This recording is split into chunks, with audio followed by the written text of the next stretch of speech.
Good morning, everybody. It's good to see you, and another victory Sunday. I'm glad to be here. Not gonna lie, I might still be just a shade hungover from a night game. It's pretty awesome.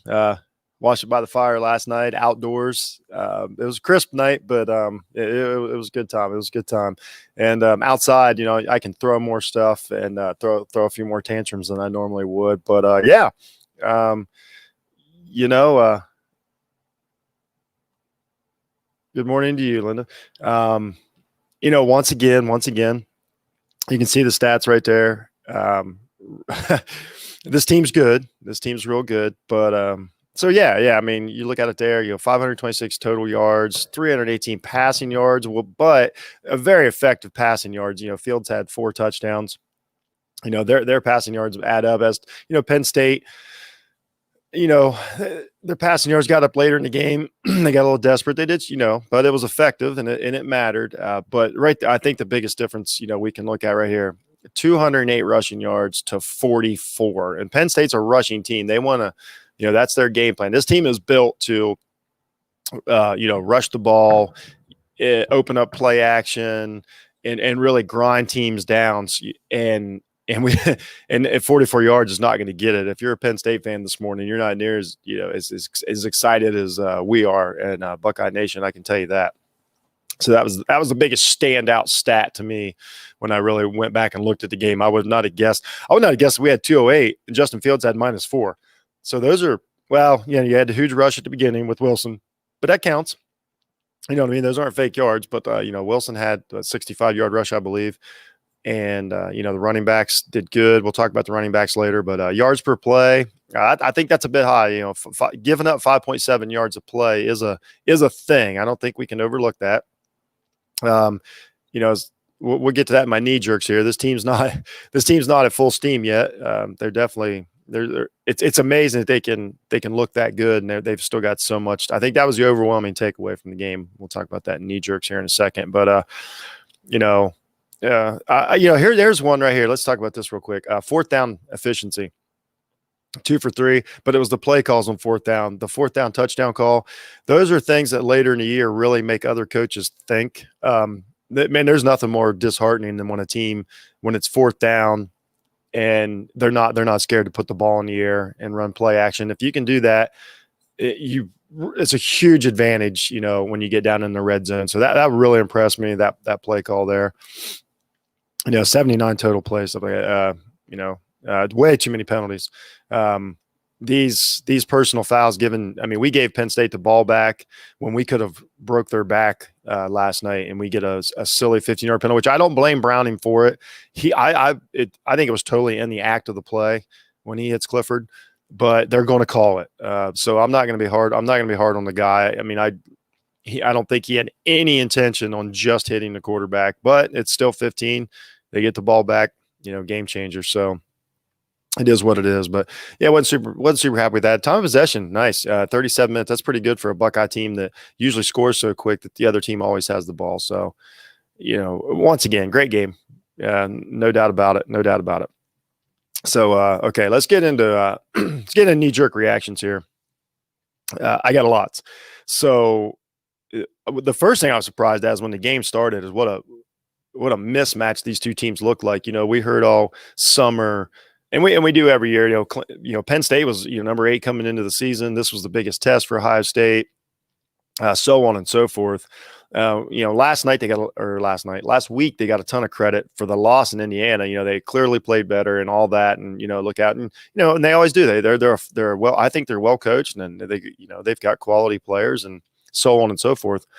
But when it started, it looked like a mismatch. I mean, if you told me that wasn't Penn State and that it was, I don't want to be rude to any teams, but if you told me it was Indiana, Purdue, somebody like that, I would have believed you. I mean, it wasn't that game wasn't close.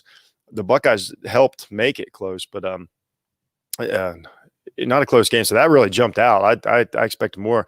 Penn State couldn't move the ball in the beginning. That was super crazy.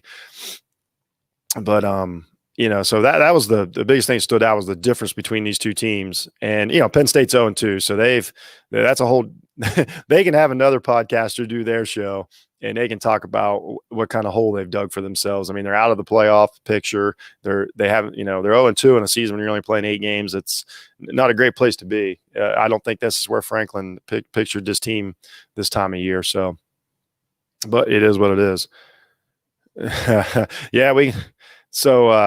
Kicking.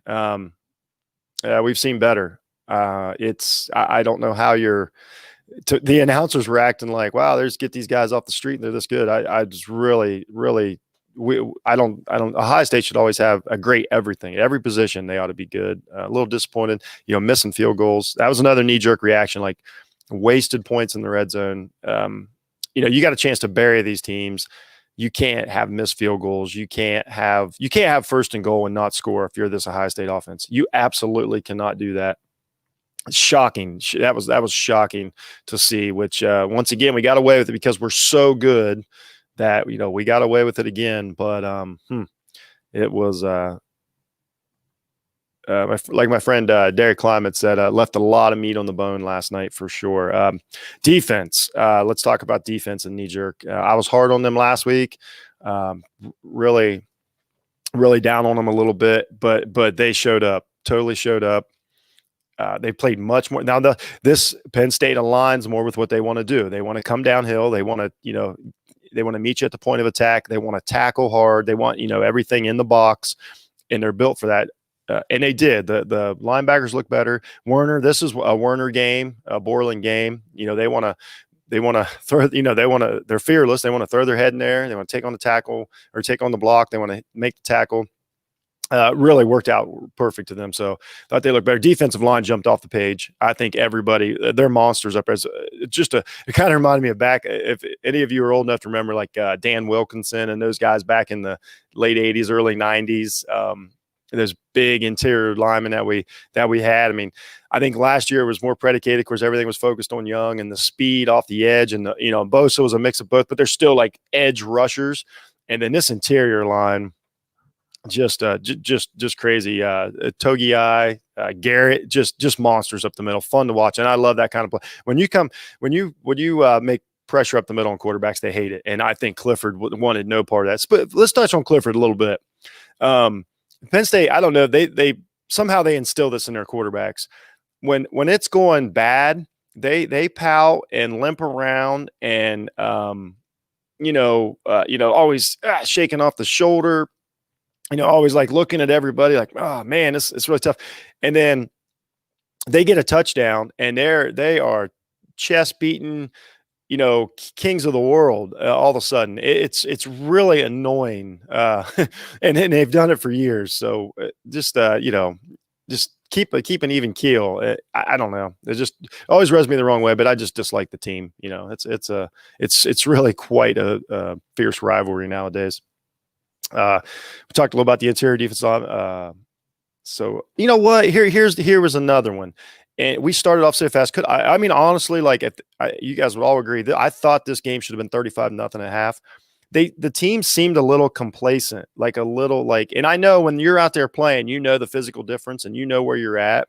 But as a fan, when we're watching the game and we see you get first and goal and not score, but on the sidelines, you're just kind of going about your way. You're not as miserable as we are, things like that. They didn't look as upset as I thought they should have with the miscues. That kind of rubbed me the wrong way as a fan. I understand the guys on the field realize that, and I know that at any point they can, score, pull away or whatever. But the fact is, the score's close and that catches up with you. I don't know. I wanted to see a little more urgency, a little more, anger, a little more killer instinct than kind of like we did last year. But so, those are little things. It's nitpicking, but that's what we're here for. A little sloppy. You know what I mean? Let's talk about the knee at the end of the first half. I know that you can go back and you can count, the 1001, 1002 in your head and all that. But the fact of the matter is you gotta you got to play these. Every little detail's got to count. And I thought Ryan Day wore a little bit of this, last night. Okay, if you you need to run off 2 seconds, and Penn State's not even rushing. They were totally happy to go to the locker room, at that point. Go ahead and take 3 seconds. Go ahead and take 4 seconds. They are not going to come hit you. They're not going to get they're not, if you're in total giving yourself up mode, they're not going to come hit you. Go ahead and take 4 seconds to make sure. Don't even let that be a possibility in that situation. It's just tiny things like that. And I understand didn't matter at the end of the game, but we all know that matters against Clemson. That matters against Alabama. And once I tell everybody this, what I grade these teams against. If you watch Alabama play last night, we're not there yet. I will say that we are soundly the number 3 team in the country. But that doesn't win you a national championship. So they look great. Let's make no amends about it. I'm being hard on them here, but I got to tell you what I see. Like when we get into the other stuff, I'll tell you the great stuff I saw. So, and real quick, the announcers. I can't stand these announcers. I'm openly cannot stand to listen to Herb Street game. I've been like that for years. It's just how I am. I think they, and my wife always tells me they're doing their job. I understand that.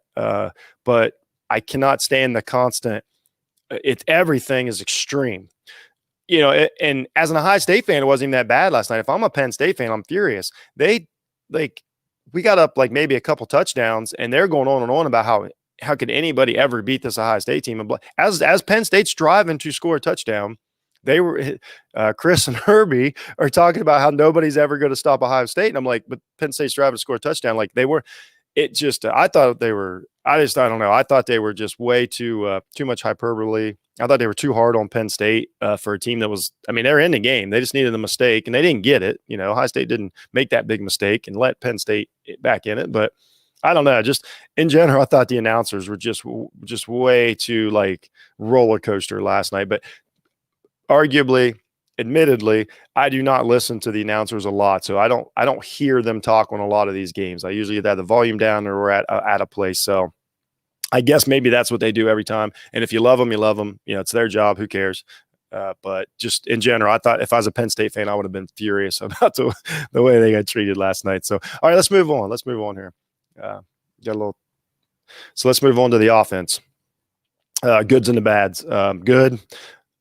Olave is a freak. He's an alien. The way he can catch the ball covered with contact. He catches the ball. Even last week, the one incompletion, he's still like he's so good. We expect him to make that, and he's upside down. Last night, the first touchdown, that's huge. The second, for him to make that catch and keep the balance and get that extra step, those are tiny things that are huge in big games. And that touchdown, say he goes down a yard short and something bad happens. No, he gets it. Just and then Wilson's always open. This kid's phenomenal. He's a star. It's so fun to watch him play, how he works with. This is the guy that, it's hard to believe because we just came off, KJ Hill and these guys that are so good at what they do. But this guy's, he's a little more physical in the slot. He's a total mismatch across the middle, runs good with the ball, great hands, just really. So combined, they had 231 yards, and that's not even counting Wilson's, I think, 65-yard run. Just phenomenal duo at wide receiver. Fields, once again, looks awesome. The guy is making great throws. It wasn't, it wasn't bad weather by any means last night, but it wasn't super comfortable. It was at night. It was cool. He's throwing a great ball. He had the one play where he slips and almost falls down, still gets up, knows exactly where his tight end is going to be and hits him. Things like that. The guy is really, I don't know. So the touchdown. So I can't remember what quarter. Forgive me, but when he catches the tight end, when he reads the linebacker coming down, the blitzing linebacker, and doesn't give any tells or anything, doesn't look away, snaps the ball, knows he's tight end. Him and his tight end are on the same page, knows he's going to be right over the middle, wide open for the touchdown, and hits him. It's little things like that we, as fans, you scream at for years, like, how do you miss that? How do you miss that? He's wide open. Well, no, he didn't miss it. This is what it looks like when you don't miss those plays. Huge play. That's a real championship type of play. But the one thing I'll say that maybe it's just me, or maybe he's waiting for the right moment. I think Fields is done running. Like, I don't think he wants I think he's so good as a thrower, I don't care. I'm not saying he can't scramble or move around, but I think he's an escape artist now. I do not think he's a running quarterback. He had -4 yards last night. You figure in the sacks, but that guy has no intention on running the ball anymore. Like, this is not the JT Barrett offense. This is this is a different animal we're working with, and that's fine. But they're going to have to figure out a way to evolve their offense to take that out of it, because I don't know about you. It never looked to me like Penn State thought Fields was going to take off with that ball last night, like he was going to keep it. I really don't think so. So, and I'm not saying he has to. I don't want him out there he's not a battering ram. He's not Tim Tebow. I don't want him out there getting beat up. He's way too valuable in the pocket. He can stay there and that's why we got such great wide receivers. He shouldn't have to throw the ball. So that's just something I took away. But he's great. He's great. It's just awesome. The running backs. So I don't know where we're all at on this. I'm trying to figure this out. I think they are what they are at this point. We're not going to get the explosive breakaway, running back that we're used to. It's just the facts. It's just where we're at. I can't deny what I'm seeing on the field. And what I think that Teague has definitely take the starting role. I mean, he's running great. I mean, it's like, we talked about it again. These guys had over 200 yards rushing last night. It's hard. I'm not being critical. I'm just being honest of where we're at with running back. Dobbins is not there. The breakaway running back is not there now. As Crowley comes back, starts playing. Who knows? But I'm just saying, as of now, we got to know where we're at running back. And then it feels like when I watch Sermon play, I think this guy's a good football player. I know it's been a while since he played, but it seems to me like he's a guy that's built on. He needs reps. He needs consecutive carries. Like, when he starts getting hit and starts getting banged around, I really feel like he's getting momentum. But because it's great, it's insane to say this, but because the offense is so good, they're never going to do that, because then the next play is a 30-yard, rip by Fields to Wilson or Olave or one of these guys. And it's so quick, turnaround, that these running backs never get a chance to just, wear a team down. And I know later in the year, there's going to be some crappy weather and you're going to need that. And it's going to be awesome. I really, really think the offensive line and the running back game, it looked physical. It's just not explosive. And that is going to come in handy. I'm not saying it won't, but I think that, I don't know if we need to just kind of, in my opinion, like, maybe do we need to just go to the pistol and kind of let this option game wait till next year or whatever? It's just not the game, and just let these guys run downhill and get ahead of steam and take their 5 yards that they're getting every carry and go. I don't know, but I mean, once again, it's nothing they're doing wrong, but that explosive threat just doesn't seem to be there. Loved what I seen out of the tight ends last night. Loved that Fields is using them. They got 2 touchdowns out of them. Got 5 total receptions out of them. Big plays, big touchdown, 2 big touchdowns, huge touchdowns. Big first down, like we talked about. I mean, really, really using the tight ends, which is, once again, that's something I always try to watch this as if I was a fan of the other team. And those are devastating plays. I mean, absolutely devastating when that tight end leaks out there and, gets 10-yard chunk or steals a touchdown. Really, really, that was super cool. How about experiment? Like, I don't know. I noticed experiment with a lot of tight formations last night. I noticed you don't see, like I talked last week, like Ohio State really went wide. A lot of empty sets, 5 receivers, spread the field out, because Fields has such a good arm. He can throw sideline to sideline. Another thing he did great last night. He's getting chunks of yards, on either side of the field. That really stretches a defense out, puts a ton of pressure, opens up the middle. Just another great thing he can do with that arm strength and locating the pass. But the bunch formations, it felt like it was more like an experiment or like a learning process. They didn't feel comfortable, and that Penn State defense is kind of built for that. Like, I think they were glad to see that, because then they can get their athletes, their linebackers and defensive linemen kind of, focused there. And it wasn't super successful. It will be. It's Ohio State. It will be. But I noticed that a lot. They kind of bogged down there in about the second quarter, trying to, with these tight formations. Kind of remind me like the LA Rams or somebody like that, with these tight, 11, 12 personnel formations. But just something I picked up on. I don't know what it means. I haven't been able to go back and watch the tape yet. I'm sure it'll look way better. So, but I love the fact that Ryan Day is always evolving as a coach. Something great he does. He does not get stuck. He does not get stuck in the mud. As far as that goes. Once again, fourth down play calls, loved it. When you're not scared to throw it on fourth down or run anything in your, toolbox, you're not afraid about bring anything out of the toolbox on fourth down, backbreaking the teams. And that makes defensive coaches have to, like, if they have to spend, 10, 20 minutes in the film room talking about fourth down plays, that's all the more time that you're, eating up what they could be, in their base defenses and stuff. So really super, super, super cool. So many times over the years, all of us Ohio State fans, especially like, the early urban years, we knew on 4th and 1, they were snapping the ball and the quarterback's putting his head down and barreling into the line. The defense knew it, the offense knew it, and it worked most of the time. But that, it doesn't, you can't, you're not backing off the defense that way. What Fields and them are doing is, it's amazing. I give most of that credit to Ryan Day. It's just his type of game plan. As a play caller, he did a really good job last night. As a head coach, I thought he made some mistakes. I think he made some time management mistakes. We talked about the knee, but he's young and he's learning. And if you can learn and come away with 13-point victory, that's a great way to learn as a head coach, rather than Franklin's learning everything the hard way, and he's a good coach. So once again, offense looked great. We talked about it. We'll show it again real quick. We'll show the total yards and stuff here. Sorry about that. I need a producer, guys. If anybody's in, right there, 526 to 325. I mean, the rushing yards tells the story. Just unbelievable. So another dominant game by then. So let's talk about defense a little bit. It was a little weird last night because they're playing a running team, a running back running team. I think they looked much better, much more physical, much more aggressive at the point of attack. Really took the fight to Penn State. I think after Penn State, I really think that they spent all week watching that Nebraska game, and by their game plan, they really thought they were going to run it down Ohio State's throat. And I personally, if I'm a Penn State fan, think they should have been throwing the ball way earlier. If you're going to go for Ohio State and you're going to go for the win, get that ball in the air.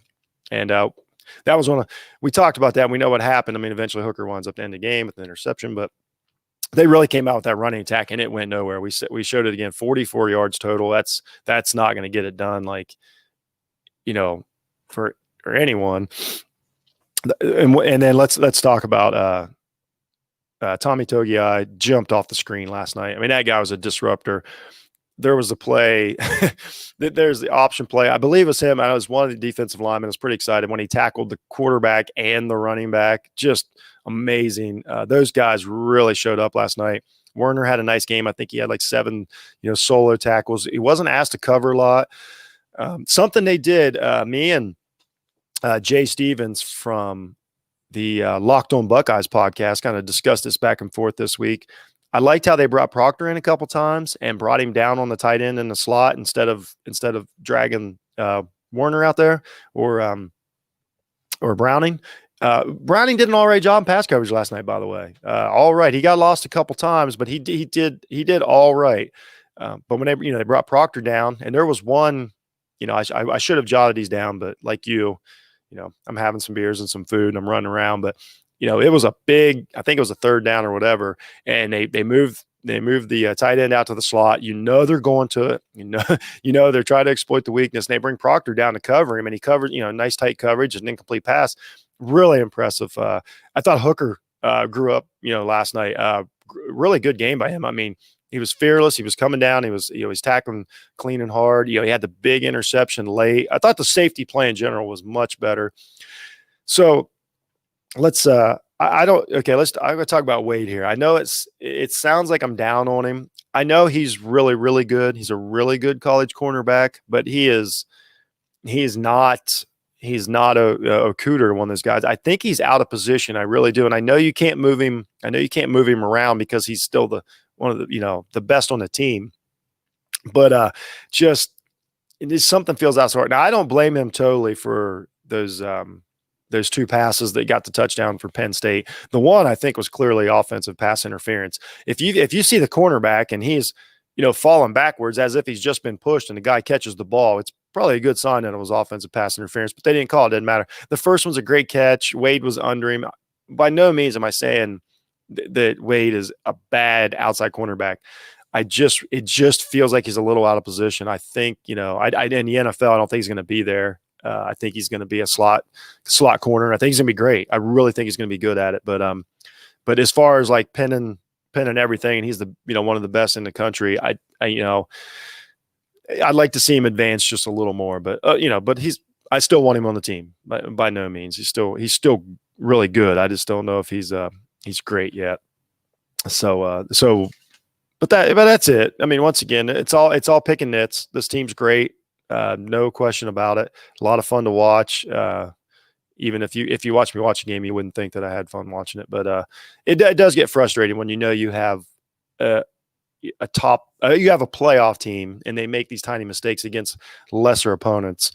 But it's something we got to work on. And we don't, honestly, we don't have a lot of teams that are. Whether just because there might be a close game in the future doesn't mean that the team's going to test you. They are not at the level that these other teams are playing. And when I tune over and I watch, Alabama, for instance, is just clearly the best team in the country right now. And Clemson, yeah, even if the freshman quarterback, if DJ takes it the rest of the way, they're still the number 2 team right now. So we'll see how that turns out. Trevor Lawrence isn't playing against Notre Dame now. That's giant. So it's going to be interesting. But overall, solid victory. And I want to give credit to OSU Evan on Twitter, Derek Climate. They both brought it up to me. You can escape Happy Valley with a solid victory compared to what we've seen over the last decade there. They're right. That's huge. And I'm just being greedy. Greedy Ohio State fan, spoiled, if you will. So let's go to the report card real quick. I'll let you guys get out of here. Quarterback, I gave it A-. I didn't think. I know it's hard to give Fields an A-, but I didn't think the urgency was there, and I thought he was a little. There was one play in particular. They get off the field. I think it was 1st and goal. They don't get the touchdown, and he's not like miserable. And I wanted to see a little more frustration out of him, a little more of that killer instinct. I know that's being rude and it's picking nits, but I told you I was going to watch these games and tell you how I felt as I was watching them. But he didn't make too many mistakes. Still a really good game. The knee, I probably grade him hard on the knee. You gotta be like he's good enough to be a Tom Brady type to where like if every detail's perfect, he's hard to beat. He very seldom throws interceptions. He's making great decisions. So I'm going to grade him hard. I give him an A- last night, but he's still my quarterback and a great one. Wide receivers A+. Wilson's always open. Olave is always open, even when he's covered. Good at running. They block downfield pretty good. They haven't had to block downfield a lot because once again the running backs aren't breaking away. But their crew they're great. Great routes. They're always fighting to get open for Fields and they make the catch. I give them an A+. Plus rush another 65 yards rushing or so. They probably had more than that. Yeah. Running backs B-. Sorry guys, but you just can't. You're just good. I can't. I need an explosive run. You got to change the game. You got to flip the field, and it's just I just don't see it yet. Really, really hard on you. You know what? Did pick up. I did see them. They blocked pretty well in pass blocking. Did a good job. I think Sermon's pretty good at getting out of the outfield as an outlet for reception or for receiving the ball as a receiver. I thought he did pretty good last night. He had a couple nice catches, but taking on the block really strong and then leaking out, that's going to be huge later in the year. So I think there's a huge upside there with Sermon in the passing game. I do want to say that. So what? I'm going to switch. I'm going to the running backs a B. I'm going to running backs a B now. I apologize. So O-line, I give a B. I thought they played tough. A few mistakes. They're not perfect. I didn't think the holes were actually as big as last week, but Penn State's defense is probably better. But I give them a solid B. Protected Fields pretty well. Gave up a couple mistakes on a big hit, but in general, I thought they pushed Penn State around and held their ground, and they got 218 yards rushing. So, but I give them a solid B. Secondary B+. Once again, weren't tested a lot, but I got to grade you when you give up almost 300 passing yards to Clifford, and a touchdown that mattered. I got to dock you for it, but still B+. They made great tackles. Had the interception at the end to seal the game. Really came downhill well. Frustrated Clifford a little bit, especially the first half. He had nowhere to look, nowhere to go. So give secondary B+. D-line, I gave him an A. They battled all night. Big place. I think they had 4 sacks, I think. Once again, we talked about the interior, just nothing there, just monsters. Really, really made Clifford uncomfortable. If you watch Clifford's body language that first half, he didn't want to go back out there.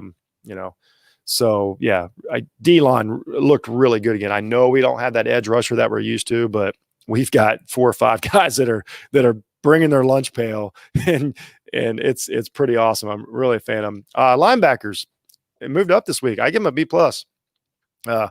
We talked about it earlier. I mean, took on the blockers. Browning made some nice plays out there. He got tested a little on pass coverage. I know he gave up play, but he made some plays.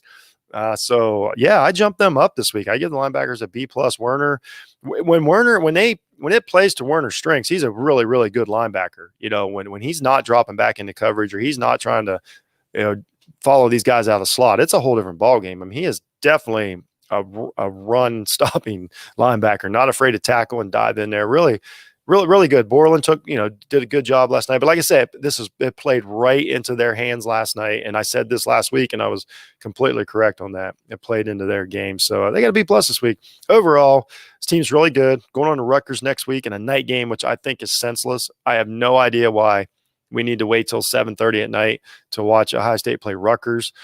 But whatever, they get a play. Let's hope everything goes well this week. There's more Big Ten teams, with positive tests, and some things are going to get shaken up. I don't think anybody in the Big Ten is going to play all 8 games. I think we're being silly if we think that. Hopefully Wisconsin, everybody's healthy and gets back on the field. That's the most important thing. But it's going to be a weird season. I think that we are firmly the number 3 team in the country, and I don't think it's really that close. But we know that that's not good enough for us. So we'll see. We'll see. So that's it, everybody. Go to offtheballnetwork.com. Check out my articles. Find me at Jeff Needs Sports. I put this on the audio version every week. Go there, check out my other stuff. We just did yesterday. We just did an all-time favorite college quarterback segment. That's going to be up there. Go check that out. And check out my Facebook page at Jeff Needs Sports. All these videos go up there. You can always find me on there. And once again, any interactions, anybody wants to come on the show in the future, you let me know. I promise I drop the link in the comments, and anybody is welcome to come on and tell me how smart I am, which is typical, or every now and then. You can try to tell me how wrong I am, but we all know that's rare. It's very rare. But so I appreciate everybody that was watching. I want to thank all you guys. It was another good weekend. I'm not real fond of Penn State, so that felt pretty good to get that one out of the way. And here we go. Go Bucks, and we'll be kind to everybody.